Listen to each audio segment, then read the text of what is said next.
Turn the lights on for the Tyler Bright and Early Podcast, PBJ Productions' official flagship podcast for all things college football centered. I'm your host, Tyler Bright. We're going to be talking about the college football playoff rankings that they got from this college football playoff committee this past Tuesday. So, but before we do that, make sure to follow us on our social channels. We're on TikTok, Instagram, and X. You can watch and listen to full episodes on Spotify and YouTube. And I know we usually recap the previous week, but I want to get into this poll. I want to get in the nitty and gritty, and I want to dissect it because, oh boy, do I have some thoughts. Starting off, right off the bat, at 25, we got the Tennessee Volunteers. Tennessee, 3-loss team. They just came off a loss against Oklahoma, but Oklahoma getting a lot of respect in this poll. We'll talk about that in a little bit. Tennessee, I think it's fair at 25. You know, if you want to keep them in the poll, keep them in the poll. They've had some ups, they've had some downs. Were really good offensively. Aguilar, I feel like, has kind of fallen off the rails just a little bit from a consistency standpoint. But, you know, the lower half of the poll, I don't think the committee's keeping too much into account compared to the other teams on this list a little bit higher up. Next up, Pitt. I really like Pitt. The Pitt Panthers are pretty good with their new quarterback. Since they made the change after the Louisville game, and honestly, that was a game that they probably should have won. But they're going to upset someone down the stretch, guys. They're going to get someone. Someone's going to get got by the Panthers and Pat Narduzzi. Who's going to beat? Let me know. Let me know. After that, I got 23. It's Washington. The college football playoff decided to put the Huskies at 23.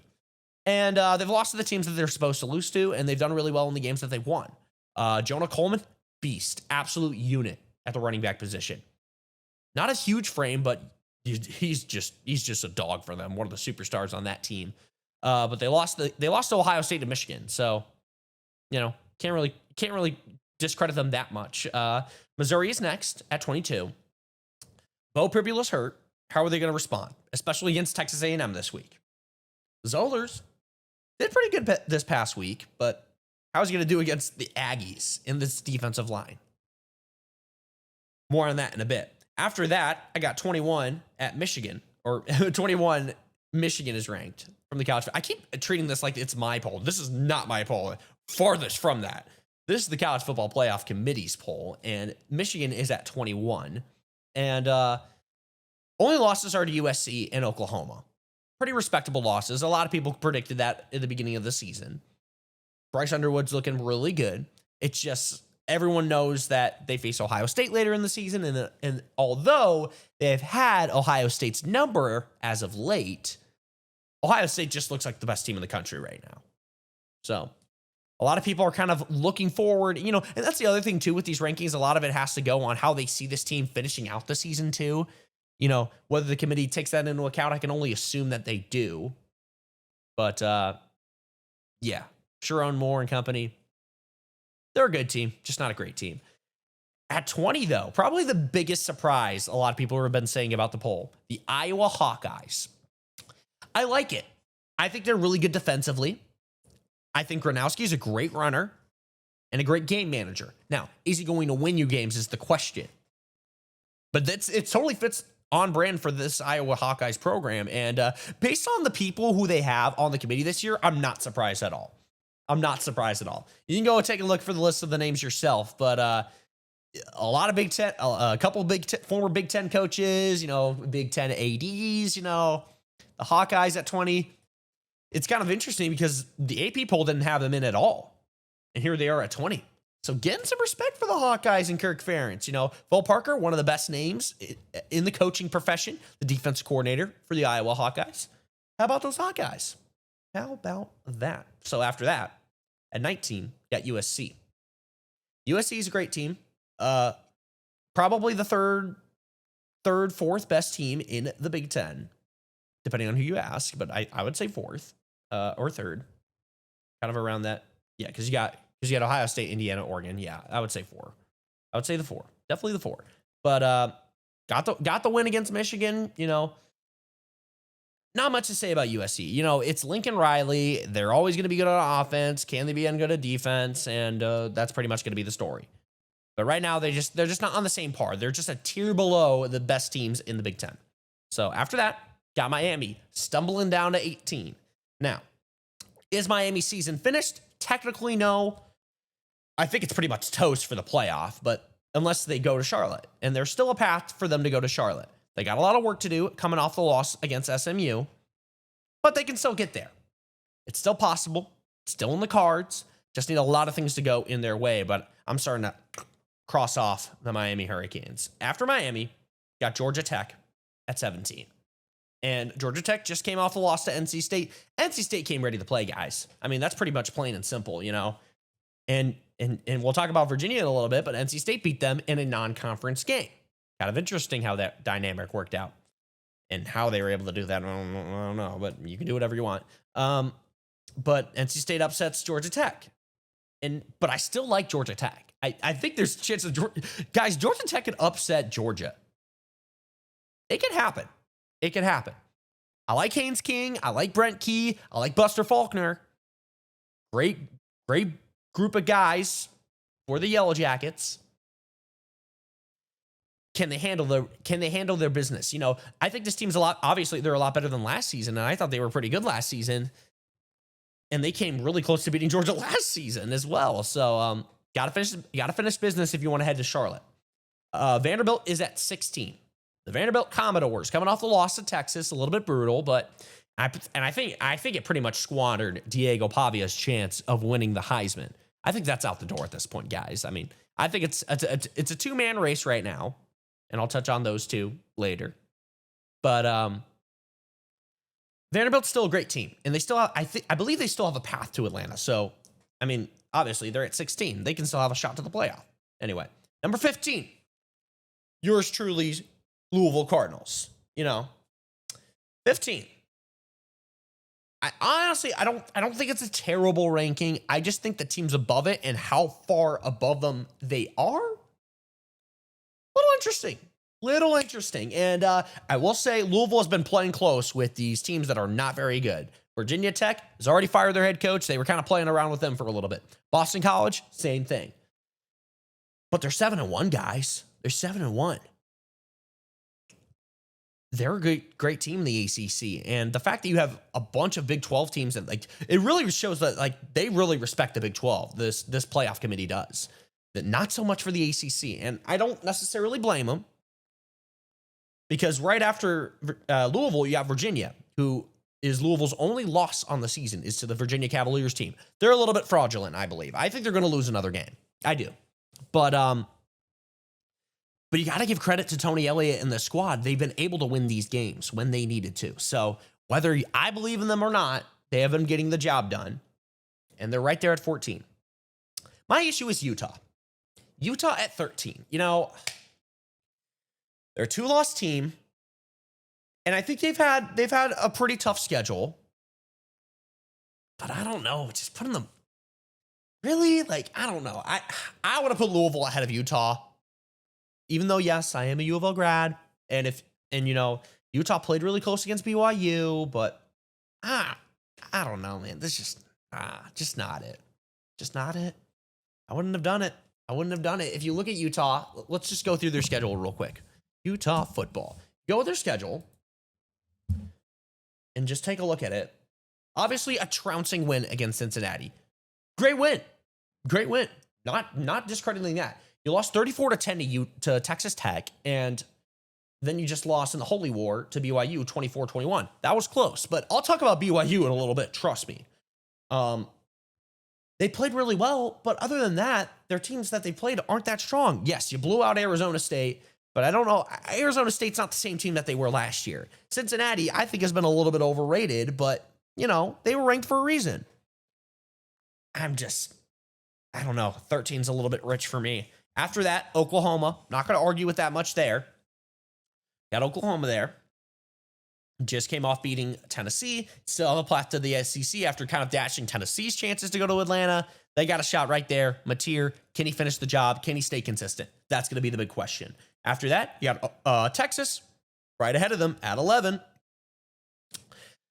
Another team that I kind of have an issue with them being ranked over Louisville. I mean, Louisville, who beat Miami,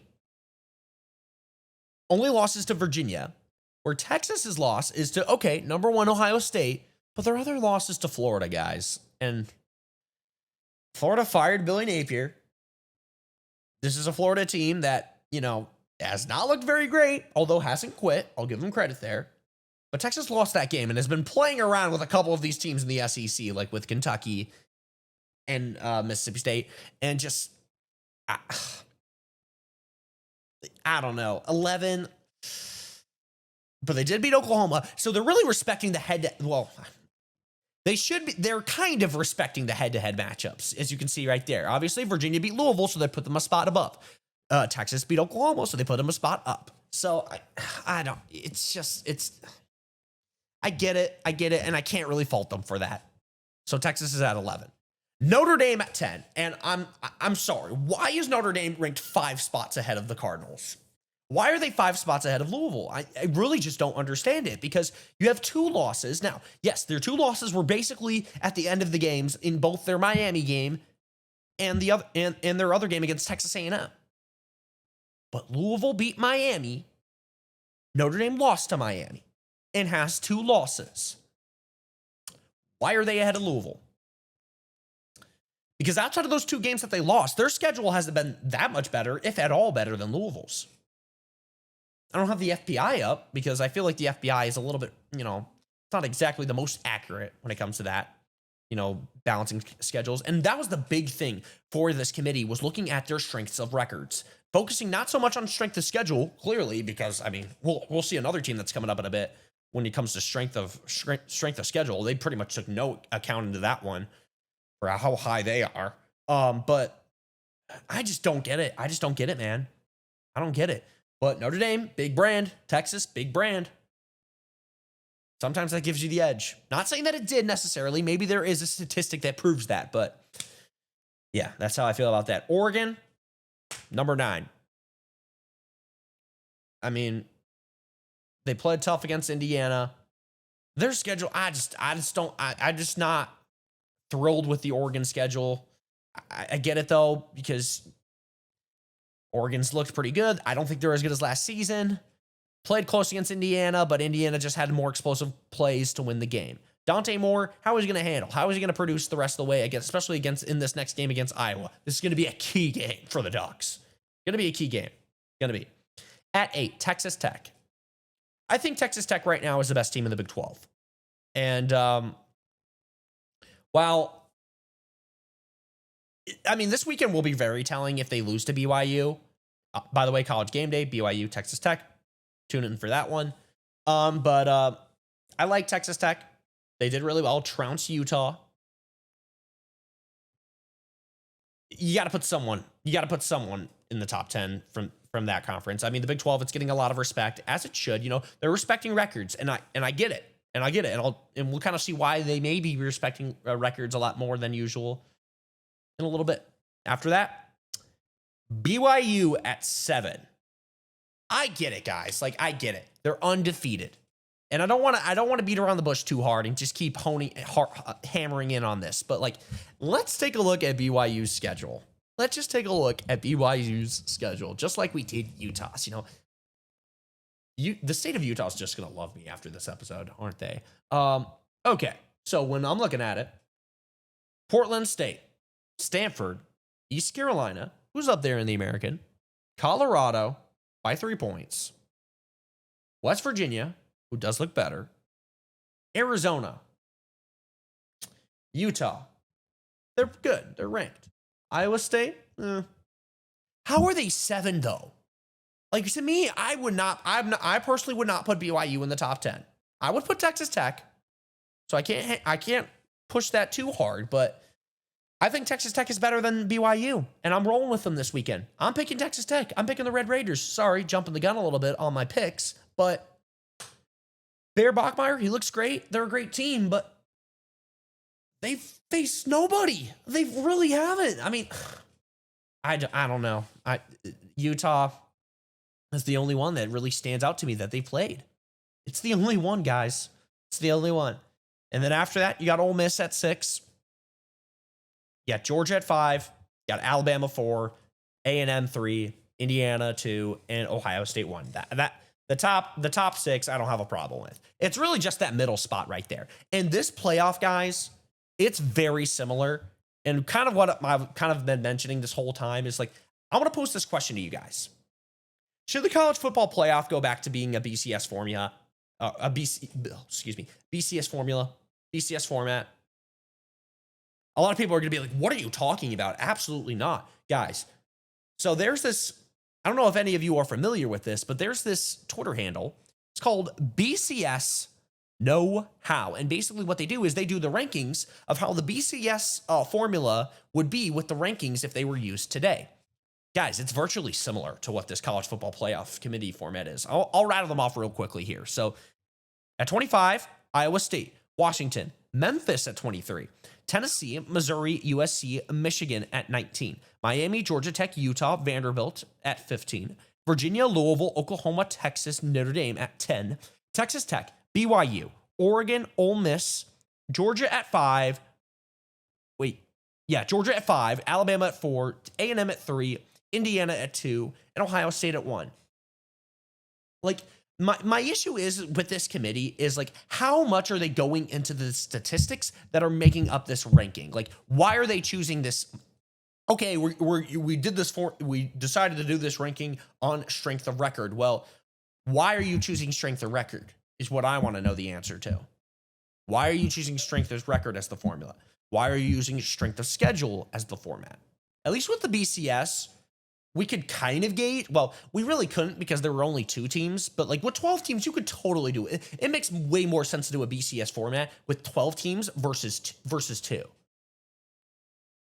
I don't know. It just seems so bizarre, and there's not a lot of consistency with these rankings that. And I bet you they're going to fluctuate. They're going to fluctuate so much the rest of the way. So my main issues is you got BYU all the way up there at 7. You got Notre Dame at 10. And Utah at 13. I think Utah should be ranked a little bit lower. I think Notre Dame should be ranked lower than Louisville. And BYU should be out of the top 10. And then I would probably push, I would probably move Texas a little bit up. I don't love that. I don't love saying that though. I would probably move Oklahoma up a little bit. And that's the problem. No one's really separated themselves. Like we have Ohio State, Indiana, and I would even rope Texas A&M in there as the dominant teams, and Alabama, the most dominant teams in college football right now, because Alabama's been a different team since they lost their first game to Florida State. They've been a different team. They have, and you can't argue with that. But yeah, that's my thoughts on the thoughts on the playoff on the playoff rankings that they got from this committee. We'll see how it goes the rest of the way if it's going to stay consistent. It's a doozy though, guys. It's a doozy. But now, let's go into our Week 11 preview. So Iowa taking on Oregon. Guys, this could be an upset, potential trap game. Iowa facing off against the Ducks. Could be a stunner. There's a chance that this could be a weather game. And if it's a weather game, that might favor Iowa. A strong defense. Gronowski, who is a great runner, he doesn't have to throw the ball very much, can get a little bit dirty, ground and pound, the stereotypical pro-style offense that Iowa loves to run. It could be the perfect game for Kirk Ferentz. Now, for Oregon, are they going to be able to use their athletes in this game? They've got way better athletes. I'm pretty sure none of those starters for Iowa could actually start for Oregon. Just being flat out honest with you. Dan Lanning is recruiting some boys down there, or up there, I should say. But how is Dante Moore going to handle this defense? It's a very complex defense. They're going to throw a lot of things at him. How is he going to respond to it? I think Oregon will come out with the win, but I would not be shocked if Iowa comes out with the win as well. But I'm rolling with the Ducks here, kind of at a 50-50, but I'm rolling with the Ducks. After that, got BYU, Texas Tech. This is the Cougars' biggest test by far, with Texas Tech. How are they going to handle this defensive line? Because boy, is it a unit. You got a couple of NFL guys on that line. How are they going to handle their blitz packages? It's going to be a tough task for BYU. It is. It's going to be a tough one. I got the Red Raiders. Already talked about that. Already kind of mentioned that a little bit. A&M and Missouri. Does Missouri got it in them to beat A&M? I don't think so. I think A&M is going to be just fine, especially now dealing with Zollers at the quarterback position for Mizzou. He looked great in last game, but how is he going to do against A&M? A&M's got a great offensive line. This is going to be a battle in the trenches, though. Mizzou, not a joke on the defensive line as well. So, got the battle of the lines, playing it out against each other, Aggies versus Tigers, but I got A&M. And then the Heisman Trophy race, I kind of mentioned this already in previous weeks. Julian Sand, I think it's rose his stock. I didn't mention that he has over 80% completion percentage. He's on pace to break the single season completion record. Now that record gets like broken like all the time, so I wouldn't know if that's that much big of a deal, and kind of the reason why I feel like no one's really talking about it. But something to mention. He's definitely got to be in the race for New York at this point. And, this is when it starts getting serious about Heisman talks now. And, of course, Fernando Mendoza, he's been doing his great thing as well, been playing really well as well. It's going to come down to who wins the Big Ten championship and who plays really well in that game. It's kind of where I stand. Said it in previous weeks, but kind of staying true to that as of right now. Yeah, and that's pretty much what I got. As I mentioned earlier, make sure to follow us on all of our social media platforms. We're on TikTok, Instagram, and X. You can watch and listen to full episodes on Spotify and YouTube. But that's going to wrap it up for today's episode of the Tyler Bright and Early Podcast, PBJ Productions' official flagship podcast for all things College Football Center.